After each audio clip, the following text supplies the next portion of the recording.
नमस्कार, DIG news में आप सभी का हार्दिक स्वागत है। चंद्रपुर जिले से एक बड़ी और हैरान कर देने वाली खबर। भारत में अब राष्ट्रीय पक्षी मोर भी सुरक्षित नहीं। अब बढ़ते हैं समाचार विस्तार से। मोर, भारत का राष्ट्रीय पक्षी। जहां मोर वहां 100% ऑक्सीजन। क्या आप जानते हैं, मोर ही एकमात्र ऐसा पक्षी है जो जंगल, पानी और ठंडे वातावरण में ही जीवित रह सकता है। ऐसा ही एक मामला सामने आया है चंद्रपुर जिले के माना टेकड़ी परिसर से, जहां इंसानी आबादी के बिल्कुल करीब खुले आसमान के नीचे बसे हैं हजारों मोर। जी हाँ, माना टेकड़ी की पहाड़ियों में बने जंगलों को मोरों ने अपना घर बना लिया है। लेकिन अफसोस, इन्हीं इलाकों में अब मोर तस्कर भी अपना डेरा जमाए बैठे हैं। नदी के अंदर से लेकर तट तक पूरा 1 किलोमीटर लंबा जाल बिछाया गया है राष्ट्रीय पक्षी को पकड़ने के लिए। सोचिए, ये तस्कर कितने वर्षों से ये घिनौना खेल खेल रहे हैं। कितने मोरों का शिकार हो चुका है, इसका कोई आंकड़ा तक नहीं।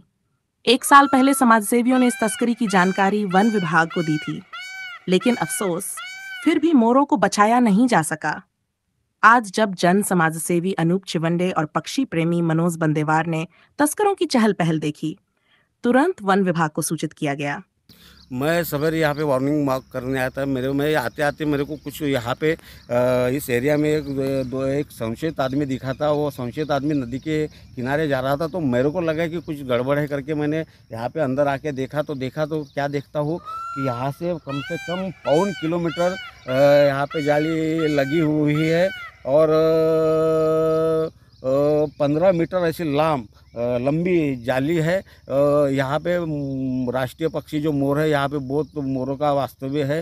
मोर पक्षी का यहाँ पे बहुत ज़्यादा शिकार होता है। ये इस बारे में मैंने वारंवार प्रशासन को, यहाँ के लोक प्रतिनिधि को निवेदन दिया हो, फिर भी इस विषय में उन्होंने कोई गांभीर्य का विषय नहीं देखते हुए आज मैं जब यहाँ पे खुद आके देखा तो यहाँ पे ये जब दिखा तो ये फॉरेस्ट को जिम्मेदारी देखने के बावजूद उनको फॉरेस्ट ऑफिसर को फ़ोन करके बताया कि यहाँ पे ऐसा ऐसा, तब उन्होंने आदमी भेजे। तो यहाँ पे विषय का गांभीर्य देख के प्रशासन का इसके तरफ कोई ध्यान नहीं दिया जा रहा। और जो अपना देश का इस राष्ट्रीय पक्षी जो अपन जिसका आदर करते हैं, उस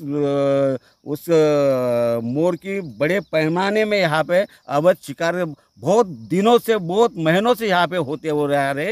ये प्रशासन इसमें अनभिज्ञ है। वनकर्मियों ने मौके पर पहुंचकर माना नदी के किनारे से करीब 1 किलोमीटर लंबी जाल जब्त की। यहाँ पे सरकार की तरफ से लगाना चाहिए कैमरे। और राष्ट्रीय पक्षी है, और राष्ट्रीय पक्षी एक बार बोल के सब लोग राष्ट्रीय पूरे इंडिया में बोलते हैं राष्ट्रीय पक्षी है, उसको खुद ही कुछ सेफ्टी नहीं है। तो इसके लिए क्या करने, सरकार को तो कुछ ना कुछ तो करना पड़ेगा। और यहाँ पे सिटीजन कैमरे लगाना पड़ेगा। और 1.5 किलोमीटर नेट जाली मिल चुकी है और निशानी है लोगों के आने जाने का। और उसके बाद मैंने जंगल परिषद में हमने 2-3 बार निवेदन भी दी है कि यहाँ पे रेती तस्कर भी होता है और ये सब कुछ होता है, इस रोड पे इस तस्करी के काम हो रहे हैं। तो सरकार को यहाँ पे ध्यान देना चाहिए। सवाल ये उठता है, अगर मोर हमारा राष्ट्रीय पक्षी है तो उसकी सुरक्षा की जिम्मेदारी किसकी? क्या सिर्फ नाम के लिए ही राष्ट्रीय पक्षी घोषित कर दिया गया है? समाजसेवियों और पक्षी प्रेमियों ने जंगल परिसर में सीसीटीवी लगाने की मांग की है, ताकि इन तस्करों पर नजर रखी जा सके और भारत का गौरव मोर सुरक्षित रह सके। अब देखना यह होगा कि वन विभाग इन तस्करों पर नकेल कस पाता है या नहीं। क्या सिर्फ कार्रवाई की खानापूर्ति होगी, या वाकई इन राष्ट्रीय धरोहरों की सुरक्षा की दिशा में ठोस कदम उठाए जाएंगे?